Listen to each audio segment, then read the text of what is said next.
c'est vrai, le Bénin fait partie de la communauté électrique du Bénin, la CEB, et qui d'ailleurs, au regard de l'histoire de la sous-région, la CEB est l'un des premiers rares organismes ayant déjà commencé un marché régional, puisque comprend 2 États, le Bénin et le Togo, et a beaucoup importé de l'énergie du Ghana, de la Côte d'Ivoire et du Nigeria. Donc la communauté électrique du Bénin, étant un territoire unique, faisait déjà, déjà en son sein, le marché était déjà le précurseur du marché régional de l'électricité. Mais plus spécifiquement, qu'apporte le Bénin? Par la vision du nouveau gouvernement du Bénin, qui a beaucoup insisté, non pas seulement sur l'autonomie, mais d'abord sur la suffisance de l'approvisionnement en énergie électrique, et a la vision de mettre en place d'ici 2022 une puissance totale de 500 MW. C'est vrai que la première unité de production financée par la Banque islamique de développement d'une puissance de 120 MW est bicombustible, c'est-à-dire utilisera le fioul lourd, mais aussi le gaz. Mais le combustible qui permet de produire l'électricité à bon marché, c'est le gaz. Donc le gouvernement ne s'est pas arrêté dans sa vision de mettre en place des unités de production à hauteur de cette puissance de 500 MW, mais a décidé aussi d'explorer la possibilité de se suffire en gaz. Et il y a un projet dont on ne parle pas beaucoup, c'est le projet de liquéfaction du gaz naturel, c'est-à-dire un projet de stockage et de liquéfaction du gaz naturel. Donc ça consistera pour le Bénin à avoir un terminal de regazéification du gaz naturel liquéfié, puisque le gaz naturel, lorsque on le liquéfie et on réduit son volume de 600 fois. Donc ceci permet de le transporter de très loin pour l'amener. Donc le Bénin a un projet, ce projet très important de son programme d'action gouvernementale qui permettra alors d'alimenter les centrales prévues et de produire l'électricité à bon marché. Il est clair que lorsque vous êtes dans un marché et que vous avez un tel produit à bon marché, vous pouvez aussi le vendre. Vous pouvez aussi faire des échanges. Aujourd'hui, le Bénin achète l'électricité déjà du Nigeria. Au-delà de la communauté électrique du Bénin, la CEB, le Bénin a un contrat direct avec un producteur indépendant au Nigeria. Je crois que c'est peut-être le premier pays à déjà commencé ce commerce et qui a un contrat avec un producteur indépendant en dehors de son pays. Les échanges aujourd'hui que la CEB fait, c'est entre les sociétés publiques. Au Ghana, c'est la Vera, c'est la Volta River Authority, c'est une société publique. Au Nigeria, c'est TCN, c'est encore une société publique. Donc le Bénin est le premier pays à avoir signé un contrat d'achat d'énergie avec un producteur indépendant dans un autre pays. Et ça, c'est l'objectif du marché régional de l'électricité. Donc, le Bénin, en couplant l'augmentation de sa production d'énergie électrique, en ayant le gaz à un bon prix, pourra produire de l'électricité à un bon prix et pourra alors faire des échanges avec les autres pays de la sous-région. Il n'y a pas que sous l'angle de la production et de la mise à disposition de l'énergie qu'on participe au marché. J'ai dit tantôt, tout ce que nous décidons, nous le faisons en concertation avec tous. Donc le Bénin, depuis toujours, a participé à tous les travaux qui ont permis d'arriver au stade où nous sommes. Tous les travaux et toutes les actions. Autre chose, le Bénin va être traversé également à travers ces lignes de transport pour alimenter d'autres pays. C'est une contribution, bien sûr, au marché. Et tous les exercices qui se font de synchronisation et autres n'excluent pas le Bénin. Donc, au-delà de la capacité de production du Bénin à venir même au présent, sans compter les ouvrages hydroélectriques qui doivent être ici au Bénin, le Bénin participe également à travers le transport même de l'électricité. C'était pour compléter en quelque sorte. Oui, et j'ajouterai que les premières études pour la mise en place d'un marché régional de l'électricité faisaient du Bénin et du Togo les deux pays de transit. Parce que vous avez à gauche le Ghana, à droite le Nigeria, c'est les grands pays, et puis au-delà la Côte d'Ivoire. C'est les grands pays de production d'énergie électrique. Donc, si le marché est institué, s'il y a des échanges entre les grands et les petits, et ça se fera beaucoup par le Bénin et le Togo. Donc, en matière de gains financiers, puisque lorsque l'énergie passe dans ton réseau, il faut que ceux qui le font transiter payent de l'argent. Et le Bénin y gagnera aussi. Donc, le Bénin a tout intérêt à ce que ce marché rapidement voit le jour. Et que deviendra la CEB? La CEB reste un acteur important du Bénin et du Togo. C'est la CEB qui est le propriétaire du réseau de transport. Et c'est à travers ce réseau de transport que le marché régional pourra se faire. C'est à travers ce réseau de transport que l'énergie va transiter du Nigeria pour aller au Ghana, pour aller en Côte d'Ivoire, pour aller au Libéria. Donc, la CEB joue entièrement son rôle.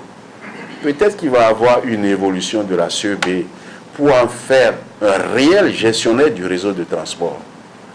Parce que la directive de la CEDEAO, comme l'a souligné le président de l'AREC, parle de la séparation de la comptabilité des différents segments. Et les segments dans le secteur de l'énergie électrique, c'est la production, c'est le transport, c'est la distribution. Et le tarif est beaucoup plus transparent si ces segments sont réellement séparés. Donc, on va peut-être vers une évolution où la CEB va pleinement assumer son rôle de gestionnaire du transport de l'énergie électrique et pourra contribuer aussi par une extension du réseau de transport dans les deux pays, par un entretien rigoureux du réseau de transport, favoriser les échanges d'énergie électrique, non seulement à l'intérieur de la communauté, mais aussi avec les pays voisins.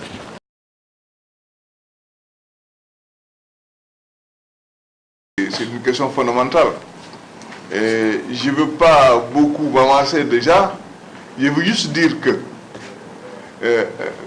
quand on a créé le WAP en 1999 à Lomé, immédiatement en 2005, les ministres d'énergie se sont réunis à Accra pour dire qu'il faut un régulateur. Et donc, le régulateur, c'est le garant du bon fonctionnement du marché régional, puisque nous tous, acteurs des sociétés d'électricité, membres du WAP et autres agents économiques futurs participants au marché régional, sont régis par ce qu'on appelle les règles du marché régional et les procédures du marché régional. Nous sommes tenus tous de respecter les règles et ces règles garantissent la non-discrimination en principe dans le fonctionnement du marché régional. Je vais laisser le président de l'AREC aller plus en profondeur dans cette question. Merci d'avoir entamé la réponse. Moi, ce que je voudrais dire à ce niveau, c'est que c'est précisément l'une des missions de l'AREC. C'est, j'ai dit tantôt, l'AREC est au régional ce que l'ARE est au national.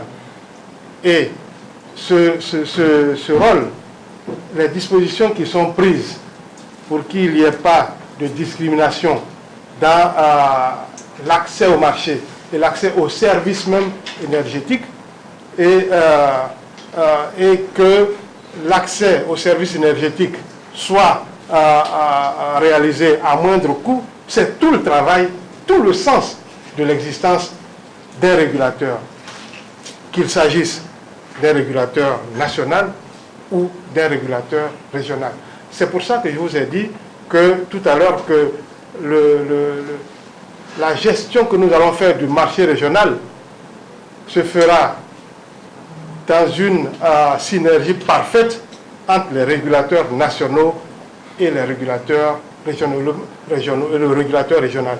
Il ne saurait y avoir de marché régional en bonne santé si au national le marché ne fonctionne pas bien. Donc c'est vraiment une synergie d'action entre les régulateurs nationaux et le régulateur régional qui va permettre d'arriver à ces résultats-là. Et je dois compléter pour dire que les textes les textes sur le marché, les règles du marché notamment, sont clairs à ce sujet, imposent aux opérateurs d'éviter des pratiques qui sont contraires à la concurrence et donnent au régulateur régional le devoir de surveiller le fonctionnement du marché précisément pour éviter les comportements qui sont contraires à la concurrence. Et donc, également, la règle doit veiller également à l'application sur le terrain d'un principe qui nous vient même du protocole sur l'énergie de la CEDEAO, qui est celui du libre transit des flux énergétiques. Et la règle a également pour devoir de veiller à ce que ce principe du libre transit soit effectif dans les faits. Tout, effectivement, a été prévu pour éviter la discrimination entre les acteurs du secteur de l'électricité. Et ce qui est prévu pour livrer l'énergie à moindre coût, je l'ai dit tout à l'heure, c'est de veiller sur les différents coûts de production, et c'est le métier du régulateur, surtout du régulateur national, de regarder parmi tous les coûts qui sont déclarés par les opérateurs, lesquels sont des coûts justifiés. Et le régulateur national doit écarter dans la détermination du tarif tous les coûts qui ne sont pas justifiés et qui viennent alourdir le tarif de l'électricité de façon inutile. Là encore, comme vous le voyez, les dispositions sont prises pour permettre aux populations d'obtenir l'électricité au coût raisonnable, donc au moindre coût.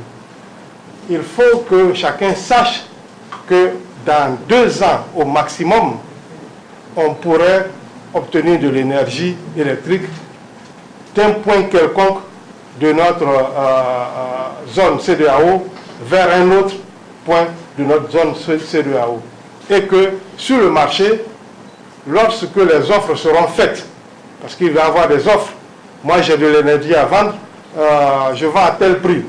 Un autre dit, moi, en face, il y a la demande. Moi, j'ai besoin de tant d'énergie et ça se fait dans un premier temps, cela va se faire chaque jour. C'est la veille qu'on va déterminer qui emporte l'offre. Donc, chacun va venir dire, moi, j'ai besoin pour telle date, le lendemain, à telle heure, j'ai besoin de tant de mégawatts pour tel ou tel événement, peut-être parce que j'ai arrêté mes machines pour faire de l'entretien et que j'ai besoin de 50 mégawatts sur 3 heures ou dans la journée. Et ce qui va être vendu, les offres les meilleures seront celles-là qui vont être placées, les premières. Donc, celui qui vient sur le marché avec son énergie produite au fioul lourd naturellement comme il ne peut pas vendre à perte, il va déclarer un prix qui sera au-delà de ce que vont déclarer les autres. Celui-là va être déjà hors course. Et de sorte que chacun saura qu'avec l'arrivée du marché, il ne faut plus mettre en place des unités de production qui reviennent trop chères. Et la discipline va se faire d'elle-même sur les bases commerciales que nous avons annoncées. Je pense que en disant cela, c'est assez clair. Il faut seulement que, bien sûr, que chaque État doit veiller à ce que, quoi qu'il arrive, ces populations ne manquent pas d'énergie électrique. Donc, ces choix-là vont être faits en fonction des besoins du pays, mais en tenant compte également de l'avenir et de la possibilité d'avoir un mix assez intéressant. Et au fil du temps, les régulateurs nationaux vont tenir compte justement. Autre chose que je devais dire, c'est que dans la planification même du développement des ouvrages électriques, les régulateurs nationaux ont leur mot à dire. Vous ne pouvez pas, pour produire et fournir la population de façon efficiente, il faut, en programmant le développement, tenir compte de tout ce qui existe sur le marché. Et donc, un régulateur, son métier, c'est justement de veiller à ce que dans la planification des unités de production et de transport, on évite ce qui est le plus cher pour privilégier ce qui est le moins cher. D'où l'importance encore des régulateurs nationaux auprès du régulateur régional. Je vous remercie.